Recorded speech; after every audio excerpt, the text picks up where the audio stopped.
What's up, guys? Couple newer style versions of diesel heaters from the company HCalory, which if you've been around my channel, you know that's pretty much all I use for my wintertime camping. I'm going to take you off the tripod, give you a quick look at each new version. I'll give you a look at the app, how well they work, and I'll also show you how I connect them to the rooftop tent. We did a little modification there, so I'll share that with you. But yeah, let me give you a quick look at how these things are set up. We're not going to do a whole unboxing. They're very easy to, assemble and get up and running, but I'll give you a quick look at each one, and then I'll show you how well they work. So up until this past winter, we've been using HCalory's toolbox style heaters, and they have been awesome. Absolutely love them.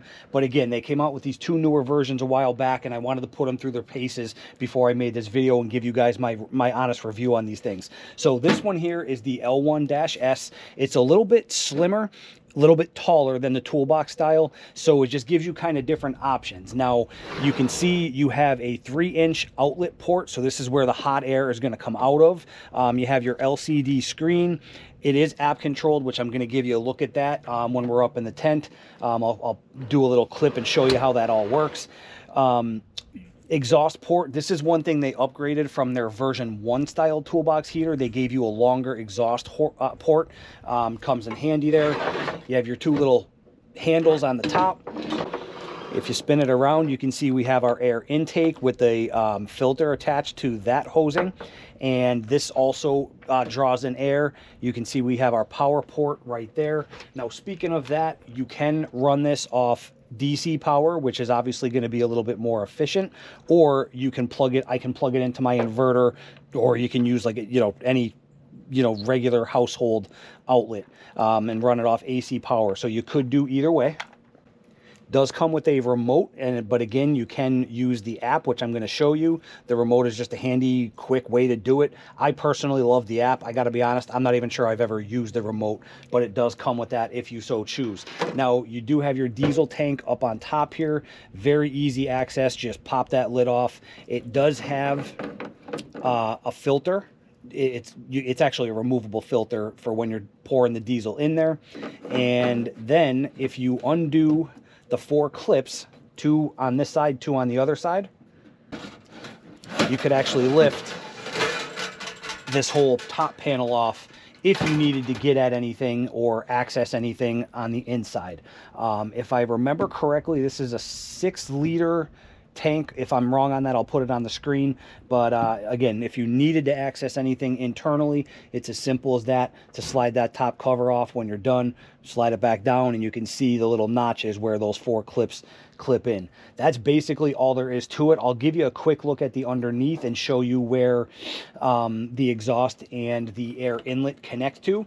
And really, these diesel heaters are that easy and that simple. Even when you first get it out of the box, you do have to connect the hosing, but it's super easy to do. So if you look up underneath, you can see where it has a 90-degree elbow, comes with that piece. So there's a spot right there where you connect the exhaust, and then a spot where you connect the intake hosing, which just runs through that little port right there, and then you just secure them with hose clamps. It's that easy. Comes with everything you need to do. This model, you don't have to do anything with the fuel line. That all comes connected. So literally all you need to do is connect the exhaust, connect the air intake, put the filter on that end, and you're ready to go. So here we have the W1-S. As you can see, it's a little bit shorter than the L1S, but it's slightly wider. So again, it's just kind of different variables. If you have your truck or your camper or whatever the case may be set up in a certain way, just gives you plenty of options. Same thing, you can see it has a 3-inch air outlet port right here. You have your LCD screen. One thing I didn't show you or mention on the L1S is they do have these little windows. This is your gas tank right in here. You can see you have the lid right here, just like the L1S. Easy access, unscrew. This one didn't come with a fuel filter on top. That's really not a big deal to me. I just wanted to point that out so you knew. But again, it has this little window, and the L1S, the gas tank is up top. Hopefully I'm in frame here. You can see these 2 windows right here. You can see the fuel tank. So it gives you just easy access. So you don't have to go removing any covers or take the lid off to see how much gas you have left. But again, if you spin this around, same thing, just like the L1S, you have your power port right there. Again, runs off AC or DC power, whatever you want. Same intake, air intake system. I have mine secured right to the side there just to keep it in place. Also sucks air through in there. You have your nice little handle on top to carry it. I will say that I find myself using this one a little bit more just because of the way my truck is set up. We have our fridge isn't in the bed right now because it's been so cold. I took it out for the time being. But just when I have everything loaded up and when I'm on my camping trips, just size-wise, they both work great, as you're going to see. But I just feel like size-wise, when I have my entire truck set up, the W1S works a little bit better for me than the L1S just because of the shape. It's a little shorter, a little stouter, but again, personal preference. They both work fantastic as far as heating the rooftop tent. Another thing I'll point out on the W1S, you can see it has the feet on the bottom with holes. So if you wanted to permanently install this somewhere, it has two more on the other side back here. You can bolt it down, screw it down, whatever you wanted to do. I obviously don't do that. Mine are portable. The L1 actually has the same thing. It's a little bit different of a shape, but there's two screw locations here, two screw locations on the back side, so you can permanently secure these somewhere in your truck or your camper if you wanted to. And again, if we come up underneath, you can see it's going to be extremely similar to the L1S. You can see there's two different ports. As I mentioned, you don't have to do anything with the fuel line on this model either. That all comes connected. You basically just have to connect your exhaust, connect your intake. There's connections up in there. I don't know if you're going to be able to see them, but you just slide them over, tighten the hose clamp, and you're ready to rock. So that's literally all there is to it. There's one other thing I do want to mention with both of these styles. It also applies to my toolbox style as well, but the air intake, or I'm sorry, the air outtake or the outport hosing that these come with, I don't like it. Let me show you what I do with it. That's probably my one and only complaint as far as these style diesel heaters. So as I mentioned, both of these come with a 3-inch port. That is one thing I do like on the version 2 of the toolbox style heater. That has been my go-to up until I started testing these out for HCalory. The version 2 had a 4-inch port. These have a 3-inch port. Not a huge deal. But again, as I mentioned, the tubing that comes with these heaters, and it's not just HCalory, it's a lot of these style diesel heaters. I actually don't even have it to show you because I threw it away. I don't use it. That's the only dislike I have on any kind of diesel heaters like this. So what I do is I replace it with this type of hosing that I get off of Amazon. I'll link it down below. It's super cheap. I do like to go a little on the long side if I fully extend it. I think this one goes out to 16 feet, I think, if I need it. Reason being is if I'm camping somewhere, if I have to put the heater, you know, away from the truck or on a table underneath if I have my 270 awning opened up, whatever the case may be, I want that little bit of length in case I need it. But basically all I do is 3-inch on this side. So I just pop it over the port, secure it with the hose clamp, and then you can see on the other end I have a 4-inch adapter, and this is where I modified my tent, which I'm going to show you what I did. If you want to learn more about that, make sure you subscribe to the channel and turn on that bell, because I'm going to go over my system in a little bit more detail. But let me show you how this 4-inch adapter comes into play and how easy it is to get heating or AC up into my tent. All right, so you can see we have a piece of 4-inch HDPE tubing coming down from the tent, and then this little square, I actually 3D printed that just to make it look a little neater, a little bit more decorative. I do have to touch up the paint. I painted it black, but you can see it's kind of rubbing off on me. I've been using this thing like crazy. Where that 4-inch adapter comes into play, so here's the hose that we just connected to the diesel heater. I have this tension set to where I don't have to mess with this.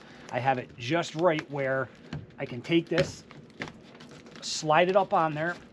I don't need to worry about having a screwdriver or anything with me. It's nice, snug fit. And then when we're up in the tent, I'll show you the other end and how I have it configured up there. It has been an awesome modification that I made to the SkyCamp 3.0. So before we go any further, let me show you where that ducting leads once we connected it to the underside of the tent. This is the other side of the hole that we drilled through the RTT. It's a blast gate. If you do woodworking and you have dust collection, I'm sure you know what this is.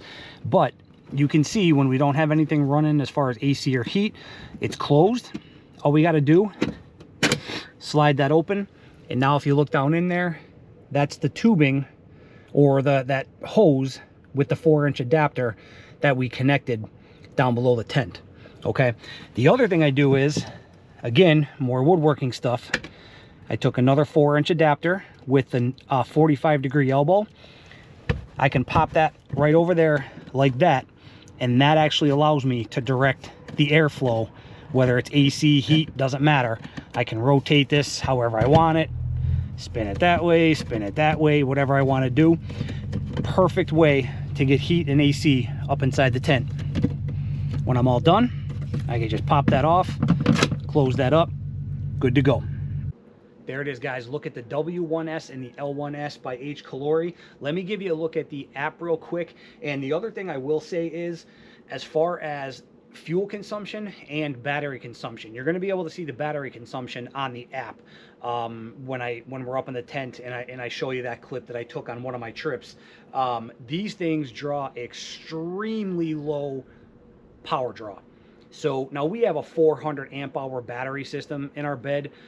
I can run these things for days without having to worry about running out of power. Even if I'm stationary and not running the truck, I mean, this thing will run for a couple days minimum off my battery system. So running it overnight, you know, you just don't have to worry about running out of power.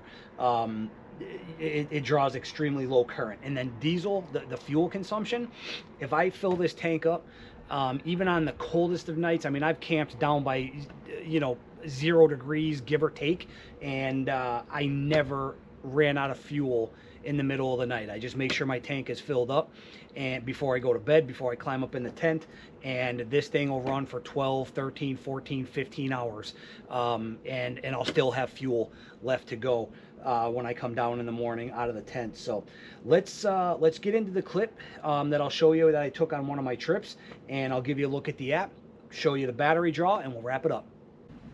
Hey guys, out here on a weekend camping trip, figured it'd be a perfect time to show you what these diesel heaters can do. So tonight we're going to be using the WS1. As far as performance goes though, I've used both of them a handful of times. They both perform literally just about identical as far as the settings that I use them on, how warm they keep the tent. You know, if I'm using the WS1 on setting 2, I would be using the LS1 on setting 2. So they're literally identical as far as performance goes. If I didn't mention it, I just in the video yet, I just preferred the WS1. Just the size and the shape of it just kind of fits better with my setup, so that's why we're using that one. No other reason. So right now it is 9:50. We just opened up the tent, got everything set up, windows are open. We have not turned the heater on yet. It is 31 degrees outside. I did bring a thermometer in here with me. Hopefully you can see it's saying it's about 39-ish degrees. Again, just opened up the tent, and so I'm going to close the windows. We're going to turn the heater on and see how fast we can warm this thing up. We're supposed to get down to like the low 20s tonight, so we're not going to be dealing with like extreme cold, but it's going to be good enough to show you what this thing can do, because honestly, we're not even going to have to use it on high. I can pretty much guarantee you that. So, all right, let me close everything up. We'll turn this heater on. Again, it's 9:49 p.m. right now, so yeah, let's see how fast we can get this thing warmed up. All right, got all the windows closed up. It's 9:51. I'm going to do some screen recording on my phone, and I'll put that on your screen so you can see what we're doing. We're going to go into the HCalory app. We are going to select the 5100 is the WS1. The 5544 that you see, that's the LS1. That also pairs to the same app. So we're connected to the 5100. Again, you can see it has not been turned on. It's in standby mode. It shows you the ambient temperature, the body temperature of the unit, and obviously you can see the voltage and the other information as well. So if we click on heating, activate the device, we're going to say yes. And then I'm going to go ahead and go to gear mode. It has two different modes, gear mode and temp mode. You can see on the screen there. We're going to go into gear mode, and I'm just going to turn it on high just to see how fast we can get the tent warmed up. So again, you can see on my phone screen it's 9:52. So let's go ahead, oops, I turned my flashlight on somehow by accident. So let's go ahead and crank it up to gear 6, which is the highest gear. And it's going to go through its ignition phase and all that stuff. It does take, I don't know, roughly 3-4 minutes or so, give or take, before the heat starts, you know, kind of blasting. So 9:52, you can see it on my phone there. So I'll pick back up with you in, I don't know, maybe a half hour, 45 minutes or so. We'll see how warm it is inside the tent. All right, guys, I'm back. I'll put the screen recording from my phone on your screen so you can see. It's 10:35, so it's been roughly 40 to 45 minutes. I'm starting to cook in here. If you look at our thermometer, we are up to almost 82 degrees. Hopefully you can see that. So literally in less than 45 minutes, we have went from 39 or 40, whatever it was, up to 82 and climbing. I'm actually starting to cook in here. So I'm gonna go ahead, again, you can, the screen recording, it'll be on your screen, but you can see we're still in gear 6, that I just kind of put it on full blast just to get it warmed up in here. We're gonna go ahead and switch to the temperature mode, and we're gonna run it down to about 68, and that way it'll kind of cool off and just kind of keep it at a nice steady temperature in here for overnight. And I will, it's only 10:36, I'm going to be up for a little bit. I'll show you another real short clip right before I go to bed, just to give you an idea of, you know, how it is maintaining in here. But before we do that, let me just show you the battery app, the Golden Mate app. That's the batteries we're using, so I can show you how little of an amp draw that this thing, these heaters actually use. All right, sorry guys, I had to actually open a window behind me because I can't wait to turn this thing down. But again, screen recording on your screen, you can see we're still in gear 6, so the thing is running on its maximum power draw. So if we get out of here and we go into our Golden Mate app, which that's the brand of battery we're running, you're going to see a whole bunch of Bluetooth stuff on here. My GoPro, iPad, my watch even shows up, all that stuff. But let's go down and click on, so we have 4 batteries, 4 100 amp hour batteries in parallel. So we have a 400 amp hour battery bank. That's what we run in the truck for now. So let's just click on one. They're all connected in parallel, so whatever we see, again, they're all connected. So here you can see on your screen, the heater is on gear 6, which is the highest setting it goes. And off of our 400 amp hour battery bank, it's only drawing, again, it'll be on your screen, but you can see it right here, it's drawing roughly about 1 amp of power. And if you look at the endurance time on the screen, that's basically how much time you have remaining until your battery is dead. You can see it's ranging anywhere from between, right now it's at 123, but you can see it's bouncing around a little bit up to 140. That's how many hours I have left before my batteries are dead. And again, this is on running on high, which clearly I never run it on high unless I'm doing what I did tonight, just to warm the tent up real quick, and then I drop it way down. Because if you leave it on high, I don't care how cold it is outside, I never put these heaters, no matter which one I'm using, on high and go to bed. You will literally fry. It will get unbearably hot in your tent. So that is what I meant by super low power draw. I could run this heater for nights upon nights upon nights, without ever even starting the truck to charge my battery bank off the alternator or anything like that. Literally, if my truck is just stationary and I'm not running anything else off my batteries, which obviously I do, but this just goes to show you that the heaters themselves, right now I have nothing else running off my battery bank. It's only the heater, and that's what you're looking at. So super low power draw. It's unbelievable for the amount of heat that these things throw.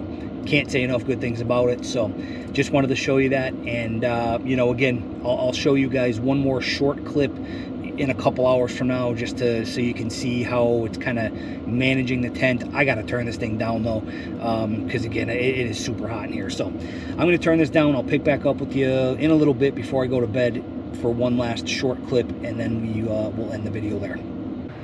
All right, guys, I'm going to be heading off to sleep. It's 1:24 in the morning. I'm getting tired, but just wanted to give you one last look. We actually have our temperature set, and I'll do a screen recording just in case the glare is bad on the screen or whatever. If you can't see my phone, again, you can see the time up in the corner, 1:24 in the morning. We have it set at 69 on the temperature setting, and you can see it's keeping the tent right around a nice 70-ish degrees, which is just about perfect for sleeping. It's actually at 71 right now. I can feel it. It just kind of kicked on. It'll cycle, you know, it'll slow down and then speed up, or heat up, I should say, to keep that temperature right where you want it. But, you know, it's been, what, I don't even know, 2.5, 3 hours-ish, give or take, since we adjusted that setting to 68, and then I did bump it up to 69, and it's just keeping this tent at a perfect 70 to 71 degrees, give or take a degree. So you can see I sleep with a fan blowing on me too, so for me it's the perfect temperature. But all right, that's a wrap. I'm going to bed. Check out these HCalory Diesel Heaters. I'll put links in the description below for you. There you have it, guys, the two newer versions of the HCalory Diesel Heaters. As I mentioned, the toolbox style has been my go-to up until this past winter, when I started testing these guys out for HCalory. And, you know, again, I gotta say I'm impressed with them. They never let me down. All four of my diesel heaters that I've had from HCalory, every one of them have worked great. There's just a little differences here and there. But yeah, I mean, these things are awesome. They're a little less expensive than the toolbox style, so again, it just gives you different options as far as price point, the footprint, like the body shape and the dimensions of the unit. Just gives you different options for whatever you're looking for. So you have any questions, I will put links down below for you. They will be affiliate links for Amazon and for HCalory, so I appreciate you guys using them. It does help support the channel. It helps me, you know, to keep putting out content for you and keep this channel going, so I really appreciate you using those links. But if you have any questions or comments on anything I showed you or on the heaters, let me know. And as I mentioned, stay tuned. I'll go in a little bit more detail as far as that ducting on the RTT. That has been one of my favorite modifications to get heat or AC in the summertime up into that tent. So thanks for watching, guys. As always, appreciate it. We'll see you on the next one.